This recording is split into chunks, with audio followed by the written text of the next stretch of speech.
네, 여러분 반갑습니다. 차이를 만드는 생활기록부 네 번째 활동 공지로 한번 시작해 볼까 합니다.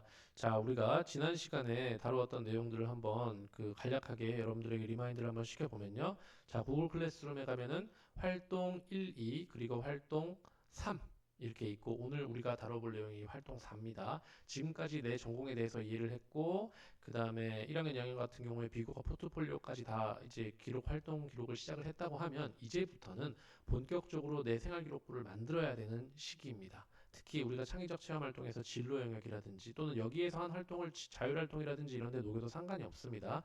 그래서 지금 그 선생님이 가지고 있는 그 문제 의식은 뭐냐 하면 우리 학교 학생들이 활동을 너무 많이 하는데 생활 기록부에 쓰여진 활동이 생각보다 적다는 거예요.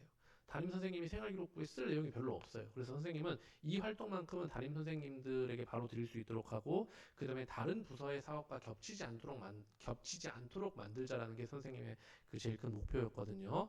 그래서 한번 그 보도록 하겠습니다. 우리가 어떤 활동을 할 건지 볼게요. 자, 보시면 이제부터 여러분이 할 학생 생활기록부의 작성을 위한 활동, 학년 특색 과학 중점부 활동, 학급 특색 등 충분하다면 안 해도 됩니다. 3학년 같은 경우에. 근데 만약에 부족하다면 하는 활동은 여러분이 한 활동을 바탕으로 선생님이 자료를 만들어 담임 선생님에게 전달합니다.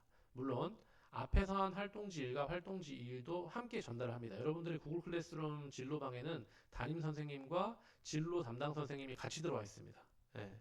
아무튼 이렇게 해야지 여러분들이 나중에 면접 준비하기도 쉽고 그렇습니다. 그래서 최대한 학년에서 운영하는 특색 활동, 특히 1학년이나 2학년 같은 경우 지금 학년별 특색 활동이 잘 되어 있는데 이런 경우에 가급적 안 겹치게 구상을 했습니다, 선생님이. 자, 그래서 이 세 가지 활동을 선생님은 구상을 해놨고 이거 중에 한 개 해도 좋고 세 개 중에 두 개 해도 좋고 세 개 다 해도 좋습니다. 나는 이거에 올인하겠다. 그럼 그렇게 해도 좋습니다. 뭐 해서 내는 건 선생님이 다 드립니다.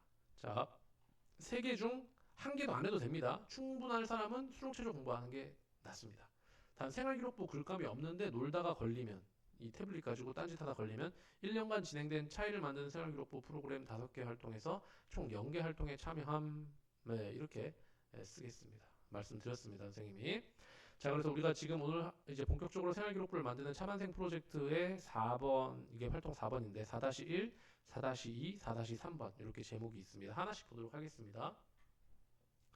첫 번째는 좋은 질문 탐구 활동입니다. 이게 실제로 생활기록부 예시입니다. 선생님이 이렇게 써봤습니다. 자, 예를 들어서 수의학과에 가는 학생이라고 생각을 해볼게요. 여러분들 기억하시는지 모르겠는데 지식의 위계가 있다 그랬어요. 제일 낮은 수준이 기억하고 외우는 거고 높은 수준이 스스로 뭔가를 만들어내는 거, 분석하고 비교하고 이런 내용이라 그랬어요. 그러면은 질문이라고 하는 것은 이 친구가 어떤 호기심을 가졌다라고 하는 것은 그 친구가 나름대로 뭔가를 알고 그쪽 분야에서 새로운 지식을 창조해내는 그런 영역에 해당한다고 저는 판단합니다. 그래서 자, 수의학과 가는 학생이라고 보겠습니다. 이 친구가 동물을 좋아하는 학생으로 고양이는 민첩한데 왜 자꾸 자동차에 치일까라는 질문을 한 거예요. 평범하지만 이 친구가 가지고 있는 것이 이제 지적 탐구 능력이 보이죠. 그러면 스스로 이걸 답하기 위해서 동물별로 시각 정보 처리의 생물학적 메커니즘에 대해 비교 분석하는 탐구 활동을 진행했다. 인간과 고양이, 개를 시각 정보 처리 속도와 시야 구조의 관점에서 비교해서 분석했고 이 과정에서 그럼 이걸 어떻게 분석할 건데 이 과정이 중요해요. 학술 정보원 데이터망에 접속하여 생명공학 분야 강의를 찾아보았고 망막의 광수형체 ROD와 원추세포 콘의 개념을 알게 됐다. 특히 시각 정보가 전달되는 속도인 임계융합 주파수를 수학적으로 이해하기 위해서 이런 활동을 했다. 탐구 결론으로 생물의 시각계의 민감성과 신경계의 민감성은 별개이기 때문에 대형 물체의 접근 속도를 정확히 추적하지 못한다고 답하였으며 추가 질문으로 시각 정보가 아닌 청각 정보를 통한 동물 로드킬 방지 대책을 나름대로 이렇게 해가지고 교내 탐구 칼럼지에 기고해서 좋은 호응을 얻었다. 이렇게 하면 이 친구 갈 수 있겠어요? 없겠어요? 이 친구 수의학과 갈만 하겠죠? 그죠? 그래서 프로세스는 이렇습니다. 먼저 좋은 질문을 여러분들이 찾아내시는 거예요.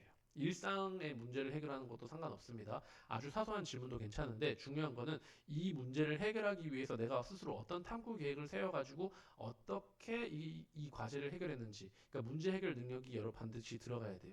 그러면 아마 수단으로 여러분들 뭐 책이 나올 수도 있고 그 다음에 KOCW 자료가 될 수도 있겠죠. 이거 조금 이따 선생님이 설명드릴 겁니다. 여기 꼭 들어가야 되고 그 다음에 이걸 가지고 보고서 양식에 맞춰서 보고서를 작성하시면 선생님이 그거를 교내 학술지 포나비에다가 집어넣을 겁니다. 물론 잘한 학생 걸 집어넣을 겁니다. 그래서 학습 내용을 비판적으로 바라보고 질문을 생성하는 능력을 여러분들에게 요구합니다. 왜냐하면 이거 교수님들이 진짜 좋아하는 활동이 왜 교수님이 딱 이런 어떤 질문을 하는가를 보면 얘가 어떤 생각을 하는지 바로 보이거든.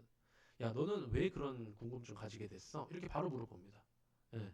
그럼 그게 그냥 호기심이 아니고 얘가 그 질문을 바탕으로 어느 정도까지 탐구를 했는지 이런 것들을 보여줘야 되는 거예요. 그래서 탐구의 출발점인 질문 설계를 통해서 사고력 및 학업 태도를 강화하고 학생부 기반 면접 대비 심층 사고력을 여기서 보여줄 수 있는 선생님의 아주 그 킬러 활동이다 이렇게 보시면 되겠다. 그래서 호기심을 스스로 확장하고 탐구하는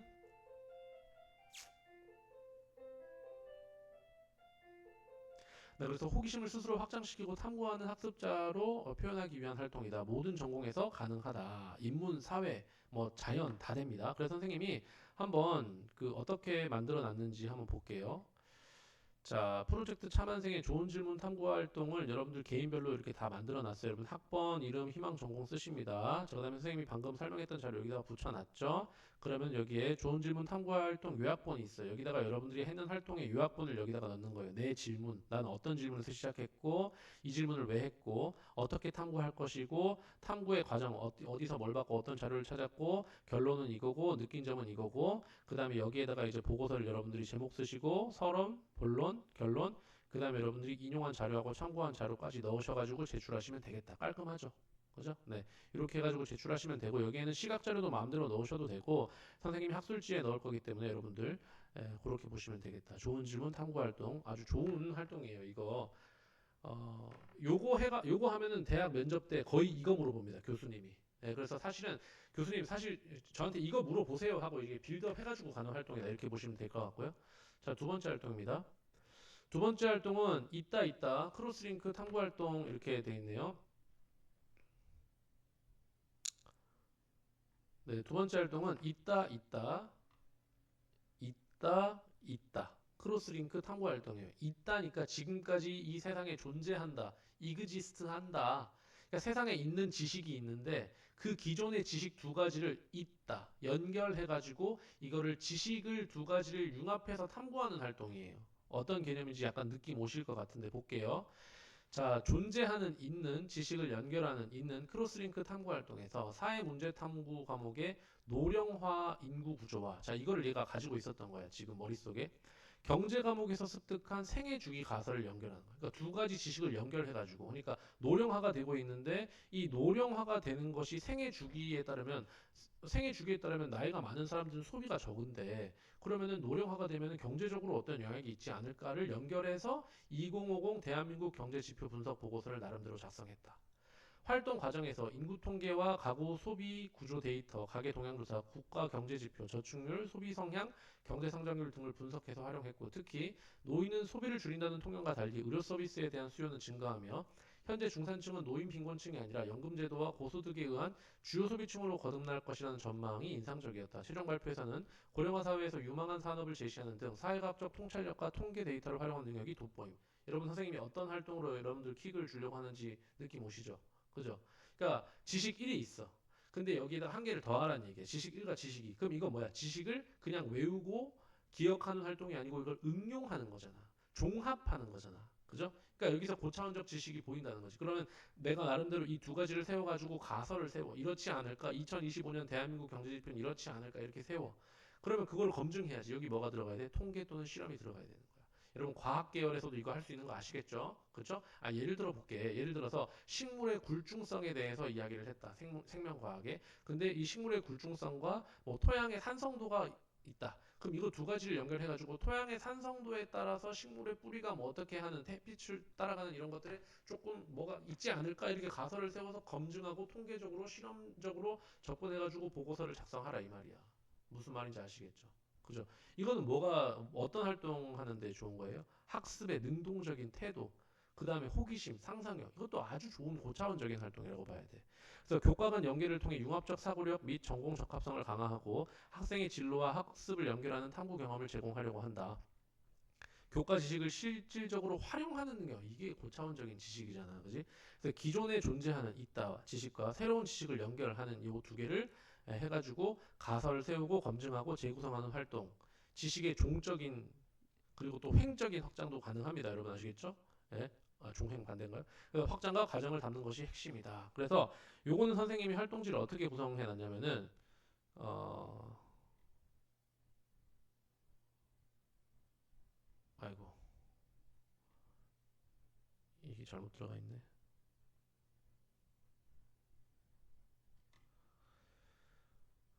잠깐만요.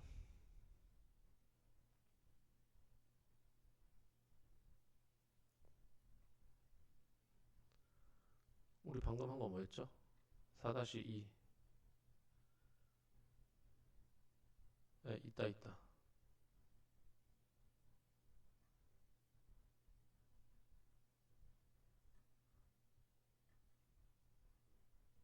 아, 지연해서 미안합니다. 이것도 고쳐야 되겠네. 잠깐만요.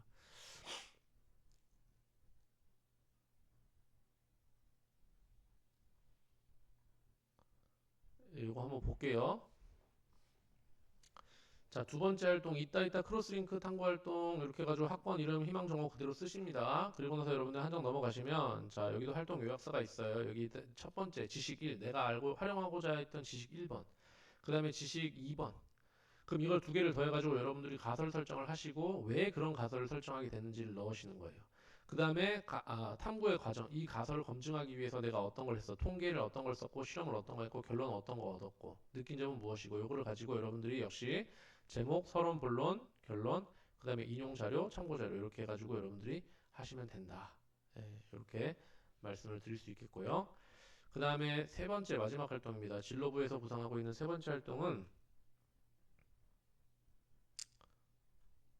세 번째 활동은 제목이 개념 재구성 활동 CRP입니다. CRP.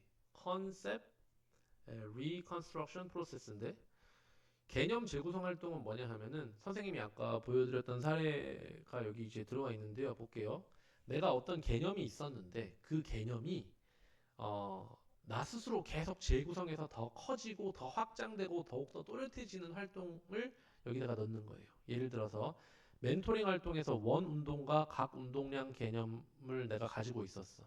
그래서 이거를 바탕으로 자전거는 왜 저속보다 왜 저속에서 더 균형 잡기가 어려운가라는 질문을 설정하고 개념 간 관계를 재구성한 거예요. 원 운동량과 각 운동량의 개념을 바탕으로. 그래서 활동 과정에서 각 운동량 보정과 자이로 효과, 회전 관성의 개념을 중심으로 외발 자전거와 양발 자전거의 안정성 차이를 비교 분석하고 속도에 따른 회전 안전성 변화를 정리했다. 특히 속도가 증가할수록 바퀴의 각 운동량이 커져 외부에서 작용하는 토크에 대해 저항성이 증가한다는 점을 중심으로 개념을 새롭게 구조화했고 이를 자이로스코프의 원리와 연결하여 확장적으로 이해했다. 또한 균형 유지가 단순히 중심 이동 문제가 아니라 회전 운동과 토크의 상호작용이라는 점을 자신의 언어로 재해석하는 과정이 돋보인다.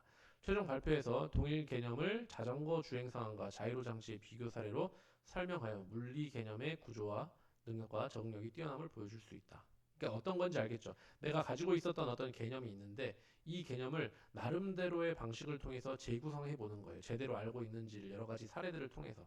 그래서 이거를 학습 일지로 작성하시면 되고 나중에 이거를 그 결과물을 여러분들이 발표하시면 개념 A가 개념 더블 A가 됐다. 이렇게 작성하시면 되는 거예요. 그래서 교과 개념을 이해를 하는 게 제일 중요하고 교과 개념을 이해 기반으로 재구성해서 학습의 내면화가 일어났다는 걸 보여주는 것이고 개념과 구조를 파악하고 설명하는 고차원적인 사고 능력을 보여주려고 한다. 학습 내용을 타인에게 전달하는 과정에서 표현력을 강화하려고 한다. 그래서 이제 컨셉 리컨스트럭션 프로젝트 자신이 어려워했거나 깊이 있게 탐구하고 싶은 개념을 3자적 관점에서 접근해서 재구성 과정을 기록하면서 학습 역량이 신장된다. 특히 등급이 낮은 학생이 자신이 직접 개념을 재구성하는 과정을 표현할 수 있도록 하는 활동이에요. 이거는 높은 수준의 학생도 할 수 있지만 등급이 좀 낮고 내가 가려고 하는 교과목의 핵심 성적이 좋지 않은 학생들이 이걸 하셨으면 좋겠어요. 그럼 예를 들면 교수님이 얘가 지금 화학 성적이 되게 중요한 학과에 지원했는데 화학에 대해서 잘 모르고 있는 것 같은데 이런 생각을 가지고 있다가도 이 내용을 보고 나면 얘가 화학의 이런 개념에 대해서 이렇게 생각했는데 지가 나름대로 이런 과정을 통해 가지고 이 개념을 정확하게 이해하고 있네 제대로 잘 알고 있겠네 그러면 내가 이 친구가 등급이 낮은 것은 조금 의구심을 좀 지울 필요가 있겠네 요렇게 하라고 선생님이 만들어 놓은 활동이라고 보시면 되겠어요. 그래가지고 요 활동이 하기가 제일 쉽습니다, 여러분. 개념 재구성 활동이 하시기가 제일 쉬워요. 왜냐하면 다른 거는 보고서를 작성하게끔 했거든요. 근데 선생님이 개념 재구성 활동 CRP는 보고서가 따로 없어요. 이거 한 장이 전체 다예요. 네, 이게 선생님이 왜 이거 했는지 알겠죠? 여러분들이 지금 그 1학년, 2학년 때부터 종합전형에 대해서 제대로 빌드업이 돼 있다라고 하면은 내가 등급이 낮은 과목이 특히 내가 지원하려고 하는 학과의 핵심 교과목일 때 지원을 안 하겠지만 지금 3학년 같은 경우에는 벌써 생활기록부가 어느 정도 나와 있는 상태이기 때문에 지금 와가지고 갑자기 돌리기가 힘들잖아요. 내가 가려고 하는 대학이 A인데 A에서 중요하게 생각하는 교과목 B, C를 내가 너무 등급이 낮아. 그럼 이제 와서 바꾸기가 힘드니까 그러면 그 BC의 핵심 개념을 내가 제대로 이해하고 있다라고 하는 것을 그 과정을 여러분들이 생활기록부에 서술을 해서 나름대로의 변명을 해보자는 거예요. 그래서 이제 기존 개념, 그 다음에 이 지식이 재구성된 과정, 그 다음에 나름대로의 나의 재구성 일지, 그리고 확장된 개념, 그리고 느낀 점 이렇게 해가지고 비교적 심플합니다. 이거는 요거 한 장만 하면은 선생님이 한 장을 넣을 수 있을 것 같거든요. 네, 다른 선생님이랑 같이 보시면. 그래서 요 활동은 조금 등급이 낮은 친구들이 그 많이 지원을 하셔가지고 한 꼭지 정도 이렇게 작성을 하시면 좋겠다 이런 생각이 듭니다. 네, 그러면 여기서 바로 안 끊고 바로 그냥 계속 가볼게요. 자, 그 다음에 아까 선생님이 그 말씀드렸다고 했던 내용 조금 설명을 해드려 볼게요. 여러분들 이제 플러스 알파인데요. 면접에 가가지고는 여러분들이 말도 못할 어려운 말 쓰기 대회를 지금 여기저기서 컨설팅 받아가지고 많이 오거든요. 미치겠어요. 정말 이런 거 받아오면 생활기록부에 얘가 등급은 5등급인데 무슨 생활기록부 내용 보면은 우리 세상에 존재하는 모든 기계공학이랑 컴퓨터공학의 문제를 다 해결할 수 있을 것 같은 그렇게 과대포장해가지고 오면 여러분 면접 가서 박살납니다. 박살나. 그래서 이제 어떻게 하는지 선생님이 그럼 선생님 제가 심화 탐구를 하려면 어떻게 해야 되는지에 대해서 선생님 방법을 좀 알려드릴게요. 자 볼게요. 우리가 기본적으로 논문을 많이 활용하죠. 심화 탐구 보고서, 주제 탐구 보고서 사실 다 대학 수준의 내용이잖아요. 그러면은 여러분들 생활기록부를 읽고 학생을 평가하는 사람 누구예요? 교수입니다. 네. 책임이 박사장관과 교수 이렇게 두 명이에요. 근데 이 중에서 누가 더 힘이 센가요? 이 두 명 중에서 야 얘 무조건 면접까지 해는 올려. 나 얘 친절 한번 보고 싶어. 등급 낮지만 얘 일단 올려봐. 교수예요. 그죠? 그럼 교수는 누구예요? 교수는 어떤 사람인지 여러분들이 알아야 된다는 얘기예요. 교수님은 고등학교 교육과정이나 학생부 종합전형에 대한 이해도가 무척 높은 사람일까요? 아니면은 자기 학문 분야에 대한 애정으로 학사, 석사, 박사까지 마친 사람으로 그 누구보다 자기 학문에 대한 가능성과 애정이 많은 사람일까요? 당연히 후자겠죠. 그러니까 교수는 기본적으로 자기 분야의 전문가란 말이에요. 그럼 이런 사람한테 여러분들이 생활기록부, 가짜 생활기록부를 가지고 이 사기를 치면 무조건 들키고 오히려 안 뽑게 된다는 얘기죠. 그죠? 그래서 선생님은 KOCW와 리스의 구글 그리고 구글 논문 검색 이게 여러분 지금 주요 대학 가는 데서는 이게 기본이에요. 기본. 여러분 KOCW라는 사이트가 있습니다. 한국학술정보원에서 대학 교수님들이 해놓은 강의를 갖다가 여기다가 인강으로 올려놓은 거예요. 그죠? 여기 가시잖아요. 여기 가면은 여러분들 가려고 하는 전공학과 다 나와요. 그러면 여러분들이 예를 들어 선생님이 아까 처음에 질문 탐구 활동할 때 동물 그 시각 정보가 뇌로 전달되는 과정 그거 언제 어떻게 되는지 그 내용 궁금해요. 여기 가시잖아요. 대학 교수님 강의를 직접 들을 수가 있어요. 예. 여기 보시면 폐 배터리 재활용 공학, 차세대 셀 설계 공학 이런 거 여기 다 나와 있어요. 최소한 이 정도 선에서 여러분들이 탐구를 해가지고 가지고 가야지 교수님이 봤을 때 아 얘 봐라 얘는 전공 강의를 이렇게 지가 나름대로 듣고 와가지고 진짜 전공에 대해서 관심이 좀 있는 것 같네 이런 소리가 나오지 않겠어요? 그죠? 이 기본입니다. 기본 KOCW, 리스, 구글 문서. 여러분들 자꾸 챗 GPT로 여러분 중요한 얘기인데 챗 GPT 돌리잖아요. 지금 선생님이 여러분들이 하시는 자료 받을 때 그 GPT 생성형 AI를 얼마나 활용했는지 다 뜹니다, 여러분. 경희대부터 모든 대학이 지금 여러분들 그 카피킬러부터 다 쓰고 있어요. 여러분 그냥 이거 인공지능 그냥 돌려가지고 오면은 안 돼요. 여러분 시간을 써야 돼요. 시간을 써서 여기 들어가가지고 이런 거 보고 책을 통해서 찾아보고 이렇게 해서 교수님한테 교수님 대학에 이런 개념이 있더라고. 제가 보니까 이런 내용이 있어가지고 요거를 바탕으로 이렇게 한번 해봤어요. 이렇게 성의를 보여야 된다는 얘기예요. 성의를. 예? 그래서 교수님과 박사님들의 어떤 사랑을 함께 이야기하는 사람이 돼야 된다는 거예요. 함께. 이 세 가지 소스가 여러분들이 그 선생님 보고서에 써야 할 소재라고 보시면 되겠습니다. 자, 우리가 조금 더 선생님 사례를 하나 보여드릴게요. 우리가 교수님이 어떤 거를 좋아하는지 어떻게 알 수 있을까요? 교수는 논문으로 말해요. 근데 우리가 선생님 제가 교수님 논문을 어떻게 읽어요? 논문 너무 어렵잖아요. 여러분 모든 논문에는 서론이 있어요. 서론. 네. 자 볼게요. 논문 서론에는 어떤 내용이 들어가냐면요. 첫 번째, 내가 이 연구를 왜 했고, 내가 가지고 있는 문제의식이 뭐고, 이 연구가 왜 필요한지. 이게 교수님의 사랑이에요. 그러니까 교수님의 관심사에 딱 그 교수님 눈이 번뜩이는 생활기록부는요. 교수님이 실제로 연구하고 있는 관심이 있는 분야에 대해서 나도 이 분야에 관심이 있어라고 쓰는 거잖아요. 그죠? 나는 이 주제가 이런 이유 때문에 중요하다고 봐가 교수님인데 교수님의 논문 당연히 봐야 된다는 거예요. 논문 서론에 이게 나와 있다는 거야. 그 다음에 뭐가 있냐?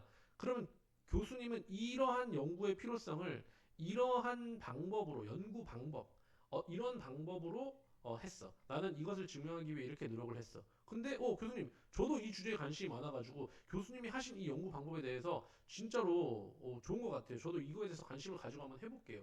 이게 논문 서론에 다 있어요. 여러분 논문 서론은 누구나 다 읽을 수 있거든요. 예를 한번 들어볼게요. 실제 사례입니다.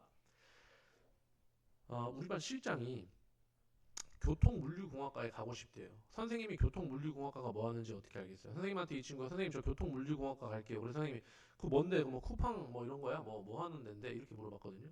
근데 나는 전혀 이과가 뭔지 모르지만 이 친구의 서류를 평가할 교수는 여기가 미래다.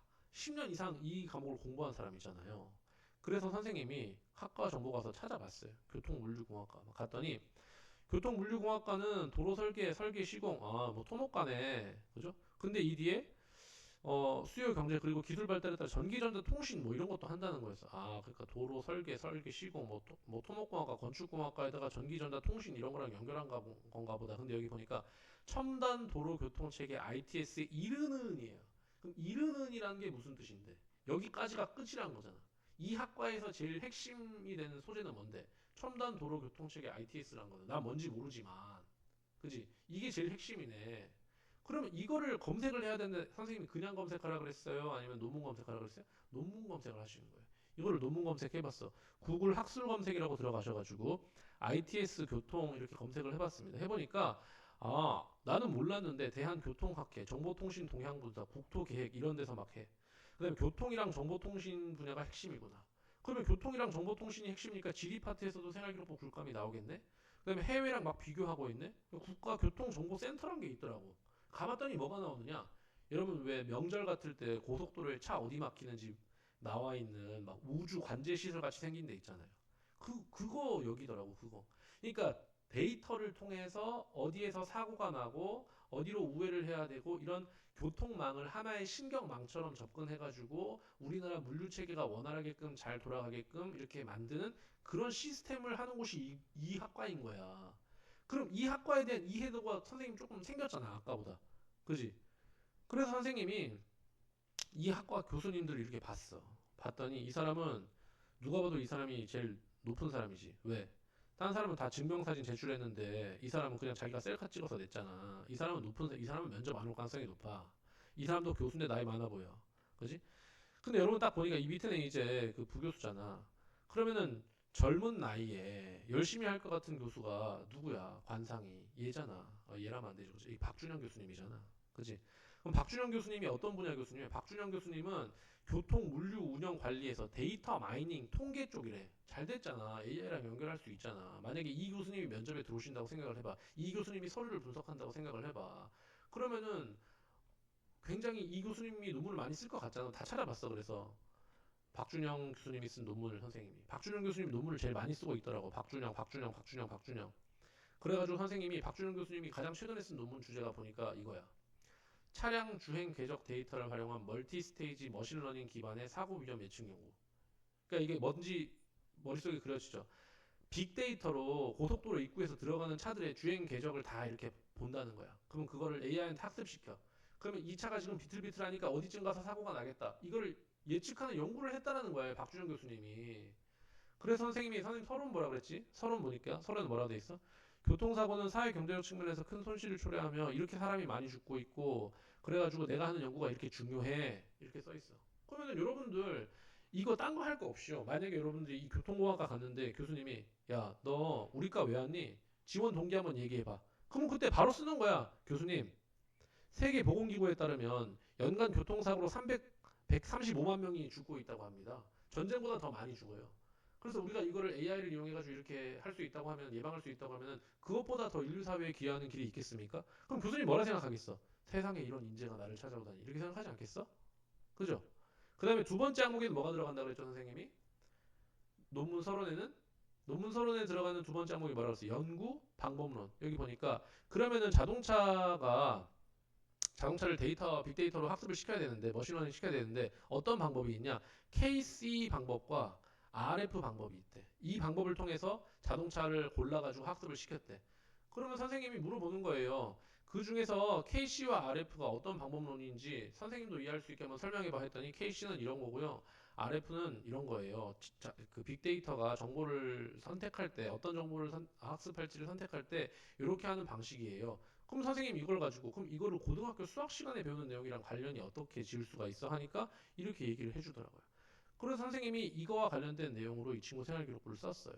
네, 이 친구 내신이 5등급이었거든요. 자, 선생님이 아까가 아니죠. 제일 처음 강의할 때, 여러분들 생활기록부를 쓸 때 제일 기본, 여러분들이 대학 원서를 쓸 때 제일 기본은 뭐다? 여러분들 내신 성적에 맞는 수능 최저를 맞춰서 양심을 가지고 교과 전형에 안정적으로 보험을 깔고 그 위에다가 종합 전형으로 맛을 내는 거라 그랬어요.